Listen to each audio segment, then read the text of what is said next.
Okay.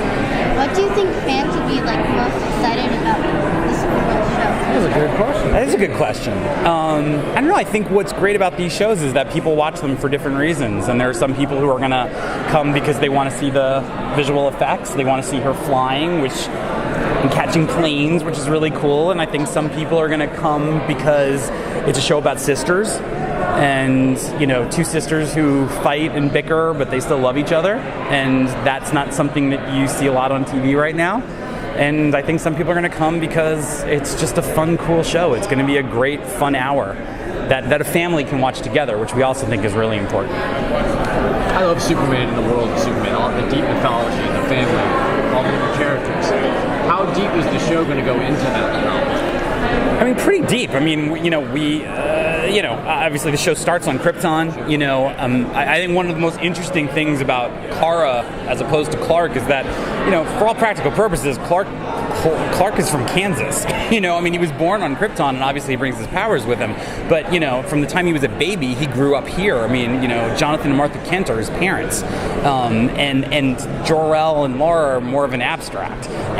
But for Kara lived on Krypton until she was 13 years old. She grew up on this alien planet with alien things. She grew up on a planet where she knew that they weren't alone in the universe, that from her perspective, that there were millions of planets full of life, and then all of a sudden all that was taken away from her. Like her parents died, her friends, her home, and her world.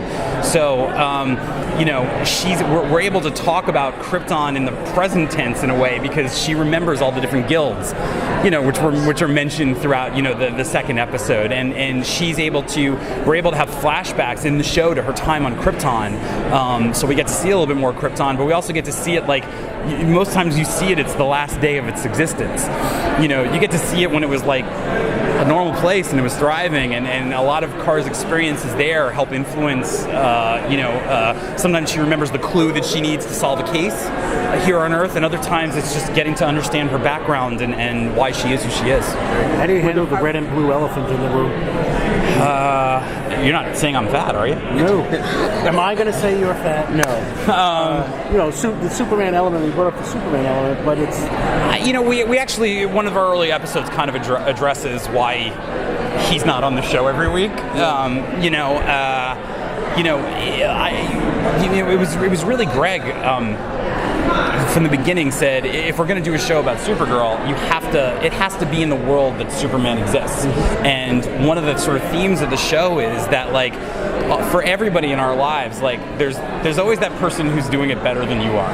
It's your boss, it's your friend, your brother. There's always that person that you compare yourself to, and am I good enough? And they're having success doing it their way. Can I have success doing it my way? So we sort of, in a way, we treat the idea of Superman as the sort of that's the perfect way to do it. And that's the way Kara sees it, that he's sort of doing it the perfect way, and she's learning that that's not how she wants to do it, and that in some ways she can be more successful than him because she has allies, she has friends, she has these relationships, she has a relationship with her sister, which are all things that the Superman that we've sort of created is a bit more of a loner. Will the flashbacks be a huge part as an arrow, or will they be only used a couple of times? I think it'll be more like Flash. I think that sometimes there'll be flashbacks to Midvale when we see her, Kara and Alex growing up living with Helen Slater and Dean Cain. So it's not going to be in every episode 5-beat story the way the islands in Hong Kong have been on Arrow. It'll be more like Flash, where some episodes will have them, and some episodes will have one flashback to Krypton. It won't necessarily be a whole story, and maybe down the road we can have the flashback version of when we do the all flashback episode on Arrow. But that's in success. What do you think is the one unique quality that Supergirl brings to the table compared to the Flash or Arrow? I think part of it is that she's a woman, and I think that what's great about Kara is that she doesn't have to give up being a woman to be a hero. You know, I think a lot of times when you see female heroes, they've been stripped of their femininity. They've it's like, oh, she's badass, but Kara's badass, but she can still be a girl. And what we're saying is, being a girl isn't necessarily a bad thing. You know, you can have feelings, you can be multi-layered, and then some of it I think is just without making grand statements about, it's just about her just doing it by example, that you see that she's just every bit as capable as any of these guys. What's my question? Somebody's got a question. Since the actors don't know, is there something coming up in the first part of the season that you really want to point the fans to? That you really want them to, maybe an episode or a key development? Oh, I have so many things to tell you. Just start going and somebody will tell you to stop.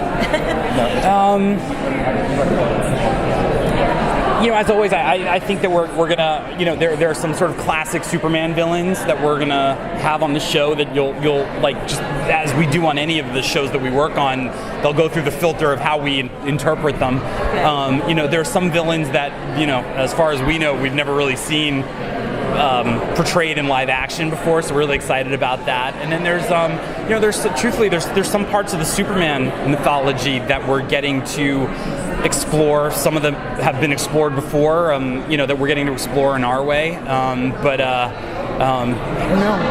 I can't say anything. I want to say things. You guys are next year. You're gonna be like, when I saw episode 7 and they did that thing, you knew that and you didn't tell me. Exactly. Real quick, Donna's influence. I mean, because it felt like, in watching the pilot in a very good way, it felt like a modern version of a Richard Donner take on Superman. Yeah, and honestly, and I say this with zero disrespect to any iteration of Superman that came after, the Donner, but for us, that was the one that really touched us as children. And there is something about it, like being part of your DNA, and that was always sort of the star that we were guided by, because there was a truth to the Donner version, and a reality, and ironically a groundedness, and that we felt very strongly that we wanted to capture, and truthfully that wasn't really what was out there right now in the comic book. Thank you. In the comic book world, that that sort of like unabashed hope and brightness and light, and that was very important to us. And it was funny, Peter Roth, who runs Warner Brothers Television, after he saw the pilot, he said, Melissa is the closest I've seen to Christopher, the closest feeling I've gotten to see with anybody with that S that I've gotten since Christopher Reeve, and we really feel that too.